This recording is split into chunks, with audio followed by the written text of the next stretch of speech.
When I was learning languages, I became so obsessed with grammar that this turned into wanting to get every article, verb, word order perfectly correct every single time I reproduced the language. And I beat myself up to the point of really hating who I was, becoming even more envious and feeling like an imposter. Welcome back to Language Travel Adoptee with me, Emily. I not only discuss how to learn languages, I also share my thoughts, reflections, and solutions to the difficult emotional roller coaster that us language learners can definitely experience while on the journey, including this video's topic, overcoming perfectionism. So you'll want to stay to the end of the video to hear how I personally overcame perfectionism in my language learning and for tips on how you can do it as well. Make sure to subscribe if you haven't already for upcoming videos on related topics. Now, to answer how to overcome such a complicated emotion, I want to go first into my own background. So how did my perfectionism start? 7 years ago, when I was first starting out, I found out that through self-studying German, I fell in love with grammar. Now, many say learning the case aspect of German grammar is the hardest. I actually found it the easiest,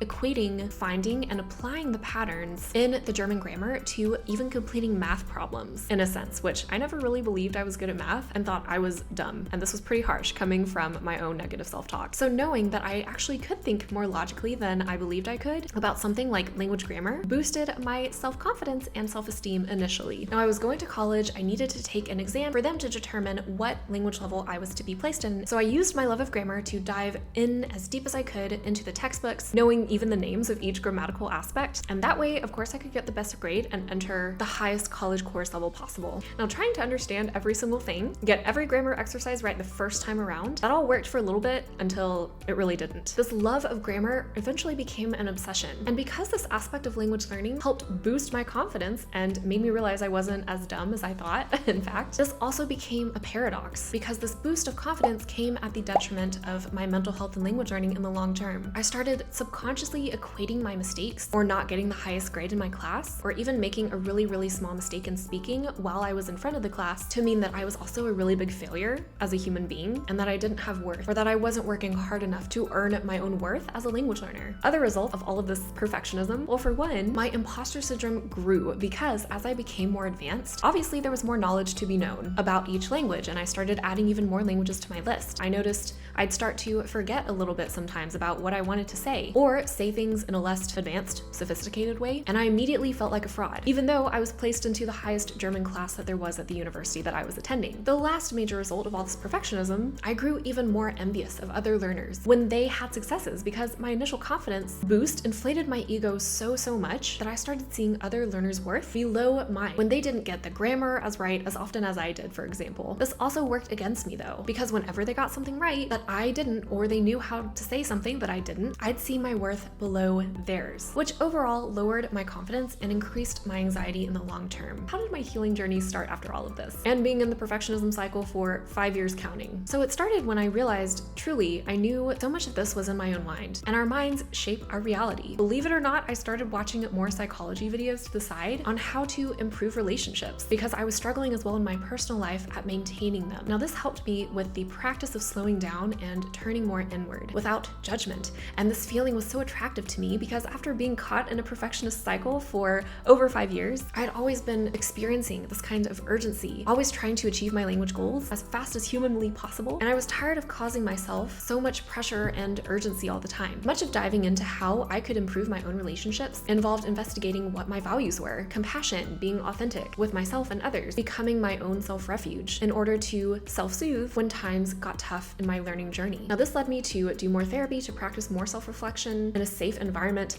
build new neural pathways, and essentially reverse the damage that my self-criticism for all those years before had done to me. By doing therapy, this also expanded into other parts of my life where perfectionism could not play a factor if I was to thrive in my next goals, as is the case with learning my heritage language Chinese, which you guys can definitely check out the playlist to see how my journey is going with that in the description below. But I was finally emotionally ready to learn it even just a few months ago. Now, for heritage language learners, especially those who come from a similar adoptee background like me, link is in the description as well to check out my adoption story if you don't know where I'm coming from currently about that. But it is a very emotionally charged process that will demand that you have patience and compassion with yourself essentially for a lifetime. Feelings of trauma, frankly, cannot be rushed whenever you're processing them, and you may not ever be fully done processing them ever, especially for me. And in regards to feelings regarding my own adoption, loss, and grief that came with my story, my decision, especially this year, to finally start learning Chinese clearly showed how much I had grown grown, evolved, and started living on my own terms without letting so much pressure from the outside world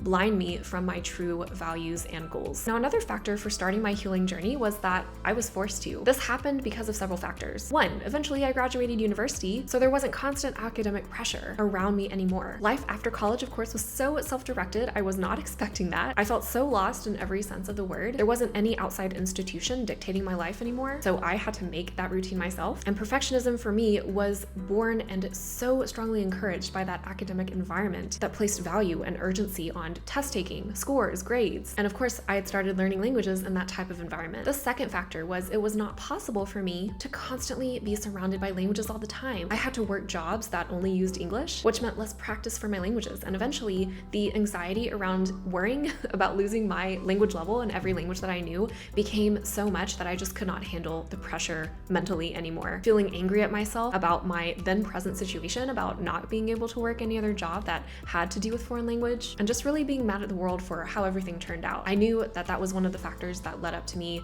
wanting to say, okay, have to integrate more self-compassion and acceptance and gentleness into your life first. Otherwise, you are going to drive yourself crazy with all this anxiety. The third factor was I added more languages to my list to learn. Just the sheer number of languages, the fact that I wanted to dive more deeply into each of them instead of dabbling, made things overwhelming really fast. And hard to believe, my perfectionism and self-criticism got even worse after I started adding more languages. I started noticing I couldn't even enjoy the language learning process anymore, nor any of my successes along the way. The fourth factor was that I started learning languages that did not have a lot of resources, such as like with Arabic dialects, therefore ensuring that my heavy focus on grammar and textbooks would fail me, and my high expectations because there were so few resources to use in that way. This would reinforce to myself that I was a failure, I hated myself. It was an endless cycle, and I definitely took long breaks from languages more than once due to feeling this way. Now, underneath all of this, here are the steps I recommend that you really analyze in order to make a lasting difference within your internal world and mental health so that you can show up in your language learning more aligned with yourself, with your values, and escape the cycle of perfectionism. Now, these all come from my book, Conquering Language Learning Compassion. If you are interested in supporting the channel and my growth in my programs, you can use the link in the description to purchase. Number one, prove over and over that you are going to be okay when faced with imperfection. This leads to building self-trust over time. That includes reevaluating what your definition of perfectionism is. What does it mean to you in the context of your life? Determine clearly where this perfectionism is benefiting and hurting you. Number two, for determining more of this, is understand that other pressures and beliefs have encouraged your perfectionism. It could be getting used to an academic environment like me. It could be societal or familial pressure, low self-esteem, adherence to one definition of what language learning success looks like, etc. Another solution to find this out is practice gratitude through journaling, setting up daily notifications on your phone, or taking a second for mindfulness every morning, etc. And really practicing this gratitude, especially in times of uncertainty, or when you find yourself thinking in a negative spiral, your inner critic has overwhelmed you, thinking too much about what you wish you did or hadn't done or hadn't said in the past for your languages. Regular practice of gratitude over time will increase your idea of how to stay in the moment instead of being pulled into the past or dragged into the future constantly by perfectionism, and adds confidence to your ability to self-soothe. Another thing I would recommend to language learners dealing with perfectionism is identify the typical events that trigger this perfectionism. What thought patterns, behaviors, physical sensations do these events cause? For me, an example of this would be I feel a tight pain in my chest when I make a mistake in speaking, and I start criticizing myself for the whole rest of the day. And number three is know that our patterns of perfectionism won't just go away instantly. Start regularly identifying and implementing a plan to self-soothe whenever your perfectionism is triggered. I also recommend pairing this with your core values, being honest with yourself if your actions truly align with them. Get my free guide if you need more guidance on how to exactly do this in the comments below. I made it, of course, just for you, so we can go more into depth together. My fourth piece of advice is really celebrate your 1% wins. I usually like to celebrate this by listening to my favorite music in the car after finishing a language podcast, eating ice cream guilt-free, allowing myself to do that unproductive thing that my language learning self has guilted me into not wanting to do it, like listening to a podcast in my native language English for once, if the podcast is genuinely more interesting than what I've been able to find in another language. And by identifying and really celebrating those 1% wins, this leads to more compassion towards yourself as well as towards others, and celebrating others' wins becomes easier and more genuine. And after all that being said, I offer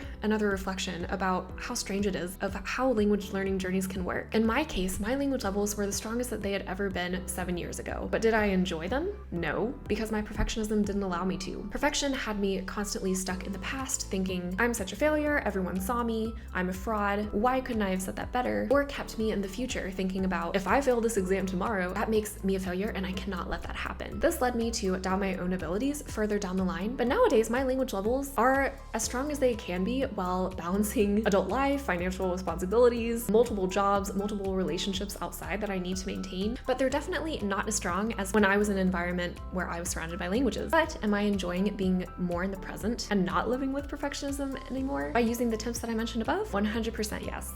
And just know your mistakes you made during language learning or going slower than others does not define you, nor lower your worth. They define the human experience of being imperfect, as all of us are, and honor the season of life that you are in currently. Yes, language learning is a journey that you sometimes feel so ambitious you want to get to an end, but always remember you are the ultimate journey. You honor yourself by honoring your process of how you learn languages, how your pace is, how you feel during that pace, and react to different situations. Sometimes that means going fast and being really ambitious in some seasons of your life. Sometimes it means going slow or even taking a break from language learning for a while in order to get yourself reorganized. And what is more important to you on your language learning journey ultimately? Trying to achieve so much in order to be flawless? So much so that you forget to enjoy why you learned languages in the first place? Or valuing each and every lesson you've gained through everyday interactions and experiences that will lead you up to the grand finale in your life? We only have this life, you guys. We were meant to learn languages, and we deserve the joy and fulfillment that it brings. Let me know in the comments below how your values are reflected in how you learn languages, or if you feel like you need to reevaluate them. Make sure to give this video a like if you did find it valuable, and watch this next video of how my success learning a language, Spanish, in 6 months isn't quite always what it seems. Thank you so much for watching, and I'll see you in our next video.